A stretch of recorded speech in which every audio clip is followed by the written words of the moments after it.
अस्सलाम वालेकुम, BDS news में आपका खैर मकदम है। हर पल की खबर आप तक। आजाद हिंदुस्तान का अगर कोई सबसे पहला टेररिस्ट था तो उसका नाम नाथूराम गोडसे था। और इसी नाथूराम गोडसे ने नारायण आप्टे के साथ और मुख्तलिफ अपने साथियों के साथ मिलकर, जिसमें कॉन्स्पिरेसी करने में सावरकर भी शामिल थे, इन सब ने साजिश करके महात्मा गांधी का कत्ल किया। और गोडसे ने बिरला हाउस दिल्ली में जब हर शाम महात्मा गांधी मुख्तलिफ मज़ाहिब के लोगों को बिठाकर उनकी मुख्तलिफ मज़ाहिब की किताबों से या उनसे दुआ करवाते थे या उनसे उन किताबों से उनको पढ़ाते थे, तो उस दिन और उससे पहले एक तनाव का माहौल था कि शाम के वक्त में जब कभी भी महात्मा गांधी, जिसको अंग्रेजी में कहते प्रेयर मीटिंग करते, और जब कुरान की तिलावत करने के लिए कोई मुसलमान पढ़ता तो बहुत से लोग उसकी मुखालिफत करते थे, मगर महात्मा गांधी उन मुखालिफत की परवाह नहीं करते थे और कहते थे कि पढ़ो, कुरान भी पढ़ो, दीगर मज़ाहिब की किताबों को भी पढ़ो। तो उस दिन नाथूराम गोडसे ने नारायण आप्टे के साथ मजमे से चीरकर गांधी के सामने आया और गांधी के पैर पड़ा और फौरन अपने पास से एक पिस्टल निकालकर महात्मा गांधी के ऊपर 3 गोलियां बरसा दी और उसी दिन महात्मा गांधी का कत्ल हो गया। मैं नौजवानों के बात इसलिए बताना चाह रहा हूं कि नाथूराम गोडसे ने गांधी को क्यों मारा, गोडसे की सोच और गोडसे की आइडियोलॉजी क्या थी और गोडसे के पीछे कौन लोग थे। मैं सावरकर का नाम इसलिए लिया हूं क्योंकि सुप्रीम कोर्ट के रिटायर्ड चीफ जस्टिस थे कपूर, जस्टिस कपूर कमीशन की रिपोर्ट में ये बात को कहा गया कि तमाम के लिए शर्मिंदगी का पैगाम देता था। गोडसे नफरत की बुनियाद पर गांधी को मारा। गोडसे इस मुल्क को हिंदू राष्ट्र बनाना चाहता था। और मैं ये इसलिए कह रहा हूं कि जब गांधी के कत्ल के चंद दिन के बाद गांधी के बेटे दिल्ली के पुलिस स्टेशन में जाकर गोडसे से मुलाकात किए, वो देखना चाहते थे कि कौन है वो शख्स जिसने मेरे बाप का कत्ल किया। वो समझ रहे थे कि कोई दिखने में बड़ा डरावनी चेहरा होगा, हैवान होगा, मगर जब जाकर देखा तो कहा किसने मारा मेरे पिता को, तो कहा ये खुद आवाज आई कि मैंने तुम्हारे बाप को गोली मारी, मेरा नाम नाथूराम गोडसे है। क्यों मारी गांधी के बेटे ने पूछा, तो क्या जवाब दिया गोडसे ने, कोई वजह नहीं, सिर्फ पॉलिटिकल वजह है। अब समझ में आई तुमको बात कि पॉलिटिकल ये गोडसे के जितने मौजूदा चेले हैं जो इख्तिदार की कुर्सियों पर बैठकर भारत में हिंदू और मुसलमानों की नफरत पैदा कर रहे हैं, ये गांधी के मानने वाले नहीं, ये अंबेडकर के संविधान के मानने वाले नहीं, ये नेताजी सुभाष चंद्र बोस की कुर्बानियों को मानने वाले नहीं, ये जौहर बरादरान और मौलाना अबुल कलाम आजाद की कुर्बानियों को मानने वाले नहीं, ये गोडसे के जानशीन है। और ये तमाम गोडसे के जानशीनों ने ही दिल्ली की सड़कों पर सिखों का कत्लेआम किया। ये तमाम गोडसे के जानशीनों ने ही भारत की सरजमीन में हिंदू और मुसलमानों में फसाद करवाया। ये तमाम गोडसे के जानशीन हैं जिन्होंने 6 दिसंबर को बाबरी मस्जिद शहीद की। ये तमाम गोडसे के जानशीन है जिन्होंने आसाम में नल्ली का मैसेकर किया। ये तमाम गोडसे के जानशीन है जिन्होंने मुरादाबाद में फसाद किया। हर जगह पर अगर देखा जाए तो गोडसे के चाहने वाले हैं, क्योंकि गांधी का जो चाहने वाला है, यकीनन गांधी हिंदू थे, अपने मजहब पर चलते थे, राम को बड़ा मानने वाले थे, मगर गांधी जिस मोहब्बत और अकीदे से राम को मानते थे, ये आज मौजूदा दौर के गोडसे राम के नाम पर मुल्क में नफरत पैदा करना चाहते हैं। क्योंकि जब गांधी को गोली मारी गई तो गांधी ने क्या कहा? है राम कहा। गांधी ने क्या कहा? और कई साल तक उनको बच्चियों के कपड़े पहनाए, क्योंकि उनसे पहले कई बच्चे होते थे, इंतकाल हो जाता था। तो मां बाप ने समझा कि नाथूराम को, इनका नाम नाथूराम नहीं था, वो नत डालने से नाथूराम हो गए। तो कई साल तक उनके मां बाप ने उनको बच्चों के कपड़े पहनाए, उसके बाद उनको भाई पैदा हुए। तो गोडसे को एक तकलीफ थी कि मुझे अपनी मर्दानगी दिखाना है, मैं मर्द हूं, मैं मर्द हूं। उसको एक जहन में पैदा हो गई थी बात, ये नफ्सियात का शिकार हो गया था। इसलिए गोडसे ने अपनी मर्दानगी को दिखाने के लिए जहर आलूदा माने हेटफुल आइडियोलॉजी को अपनाया और गांधी के सीने में 3 गोलियां दाग दी। बताइए, आपके 28 जनवरी तक गोडसे और नारायण आप्टे के पास पिस्टल नहीं था, बंदूक नहीं थी। अगर मैं गलत ना कहूं तो 9mm बेरेटा पिस्टल था। वो ग्वालियर का एक शख्स इन लोगों को पिस्टल दिया और कोर्ट में जो पिस्टल, जो हथियार गोडसे के हाथ में दिया, वो छूट गया। जिसने गोडसे को वेपन दिया गांधी को मारने का, वो बच गया। आप बताइए फिर ये क्या हो रहा है? गोडसे ने और नारायण आप्टे को सजा हुई, उनको फांसी हुई, मगर आज भी आपसे कह रहा हूं कि जिन लोगों ने गोडसे को हथियार दिया, 1 मर्तबा नहीं 5 मर्तबा बापू पर जान लेने का हमला इन 3 सबने मिलकर किया था। 1 मर्तबा नहीं 5 मर्तबा, और 5वीं मर्तबा इनको कामयाबी मिली। मुंबई का एक पुलिस का अहदेदार था, नाम याद नहीं आ रहा, उस वक्त मोरारजी देसाई वहां के होम मिनिस्टर थे। उसने जाकर कहा कि गोडसे मुलविस है, सावरकर का इन्वॉल्वमेंट है। तो मोरारजी भाई ने कहा, क्या कह रहे हो, ये पूरी आग लग जाएगी, खामोश हो जाओ। कपूर कमीशन में पूरा खुलकर आ गया कि कौन कौन से लोग थे।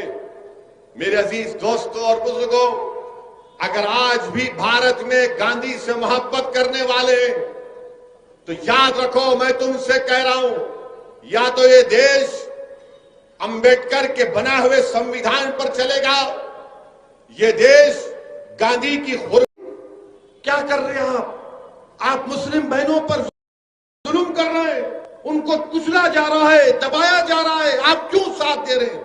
मैंने कहा, शादी एक सिविल मैटर है, शादी एक सिविल मैटर है, इसमें क्रिमिनल पीनल प्रोविजन नहीं आना चाहिए। आज वही लोग मेरे को फोन करके बोले कि असद साहब, उस वक्त अगर हम आपकी बात को समझ जाते तो आज हम ये गलती नहीं करते थे।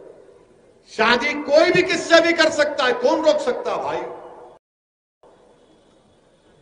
इश्क आ गया, बोलता मैं मजनू हो गया, बस आंखों पे पर्दा पड़ जाता हूं, कुछ भी नहीं, उससे करता हूं।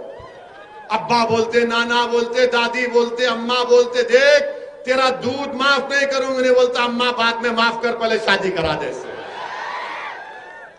इश्क हो गया मेरे को, है भाई, हो जाता हूं। अगर आप घर में सही तरबियत नहीं देंगे तो ऐसी होता, मगर इश्क है। इसीलिए बंदा नवाज क्या बोले थे, बंदा नवाज क्या बोले मालूम आपको? अपने 11 रसायल में बंदा नवाज लिखे, आशिक, इश्क और माशूक एक हो जाना, इश्क, आशिक, माशूक एक हो जाना, जब ये एक हो जाते तो फना फिल्ला हो जाता। फिर यही बात तो समझना है। खैर ये दूसरी गुफ्तगू उधर लेके जा रहा हूं आपको, मगर ये इनका कानून ये है, इनका कानून ये। अच्छा, आप कानपुर में एक एसआईटी बनाई गई, जो कानपुर की एसआईटी ने 14 केसेस में इंक्वायरी करके कहा कि ना फॉरेन फंडिंग हुई, ना किसी पर जोर जबरदस्ती करके मुसलमानों ने शादी की। कर्नाटका की सीआईडी 2009 में केस हुआ था बड़ा मशहूर, कि कर्नाटक से शादी करी, कर्नाटका की सीआईडी ने कहा कि कोई दमी नहीं है। हदिया का केस सुप्रीम कोर्ट तक चला गया। आप बताइए मुल्क कहां जा रहा है? मैं किससे शादी कर रहा हूं, आप आके झांकते? क्या खा रहा हूं मेरी कुंडी में आके झांकते? भूखे हम, खाने को खाना नहीं है। लॉकडाउन के बाद इकोनॉमी बर्बाद हो गई, मगर इसकी कोई फिक्र नहीं है बीजेपी के लोगों को। मेरे अजीज दोस्तों और बुजुर्गों, आज आप देखते हैं कि हमारा किसान जो आपको हमको खाना खिलाता है, उस पर लाठियां बरसाई जा रही हैं, उसको मारा जा रहा है, उनके सरों को फोड़ दिया जा रहा है।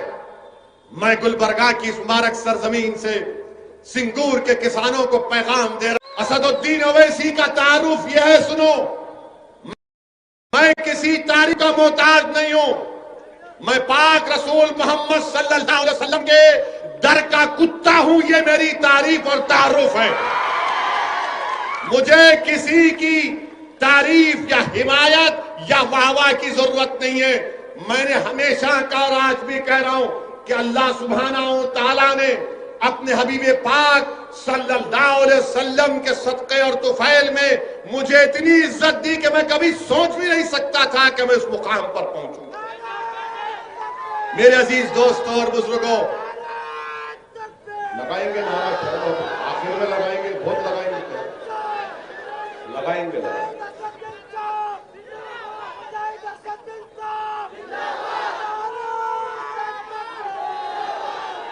अरे मेरे शेर, मेरे साथ नारा लगा, नारे तकबीर, नारे तकबीर।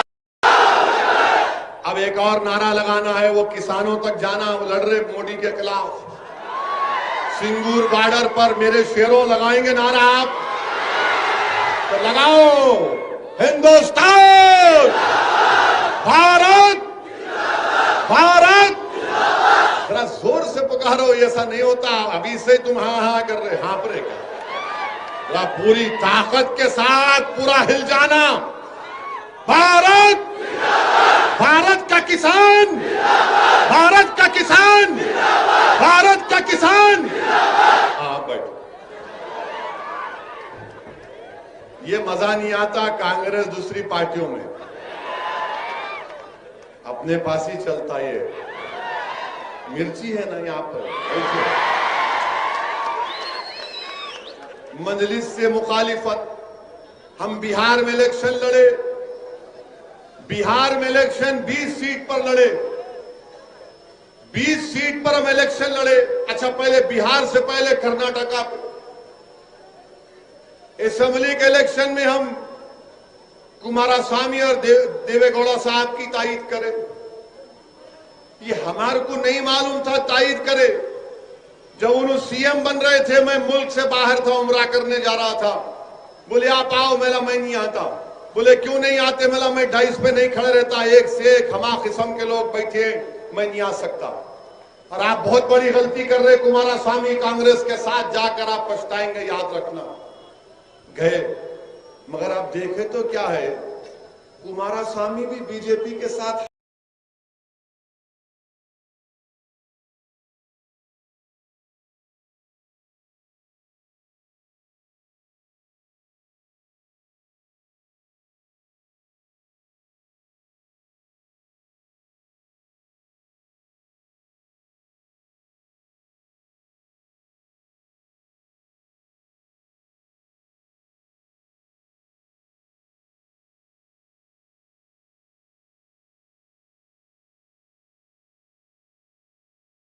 करो। मेहनत अपनी पार्टी को मजबूत करना है।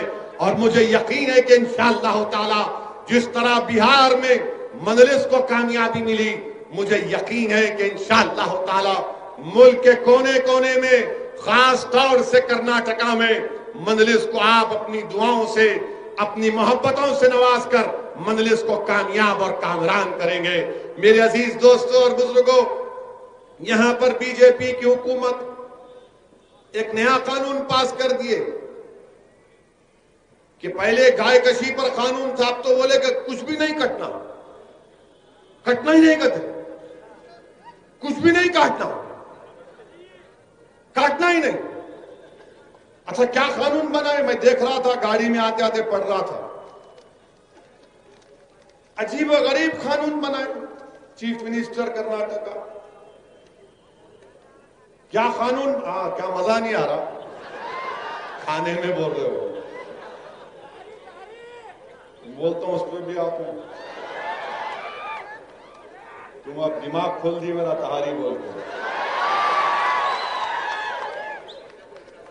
कानून क्या है कि अगर पाशा भाई के घर में एसआई आ गए, पुलिस स्टेशन के घर में पाशा भाई के पुलिस वाले आके बोले तुम्हारे पास 2 भैंसा खड़े हुए पाशा भाई, तो बोले हाँ दूध देते, नहीं नहीं नहीं तुम काट रहे हो उसको, मैं लिख जा रहा हूं, नहीं नहीं कानून में लिखे हूं। पाशा भाई के घर में आके भैंस भी लेके चले जाते, पाशा भाई का ऑटो का ट्रालर भी लेके चले जाते, बोलते नहीं अरे ट्राली गई को लिख जा रहे एसआई साहब, तो बोले तो स्मगलिंग कर सकते। उसके बाद क्या करते हैं उन्होंने, उसको सीज करके एसडीएम को देते। एसडीएम क्या करता, पाशा भाई के घर पे कब्जा कर लेता। ये कानून है, याद रखो आप, पाशा भाई घर पे कब्जा कर लेता। एसडीएम ये भी कर सकता करो नहीं, ये घर में उन्होंने काटे या काट सकते, मैं घर को बेच देता हूं, ये कानून बनाया। और वहां दिल्ली में बैठ के दिल्ली के मौजूदा बादशाह बोलते भाइयों बहनों कि ये वक्त उठने का है, नौजवानों नौजवानों, ये वक्त हासिल करने का वक्त है, ये वक्त अपनी पार्टी के परचम को बुलंद करने का वक्त है। अब सेकुलरिज्म की जिम्मेदारी हमारे कंधों पर अब नहीं रह सकती। ये सेकुलरिज्म के नाम पर मुसलमानों को धोखा देते रहे, अब सेकुलरिज्म की जिम्मेदारी दूसरे पार्टियां निभाएंगी। अरे सब लोग एक होकर बीजेपी को कामयाब पे कामयाब करते जा रहे हैं, और हम क्या है, हमारे हाथ में डब्बा दे, बजा सेकुलरिज्म, बजा सेकुलरिज्म।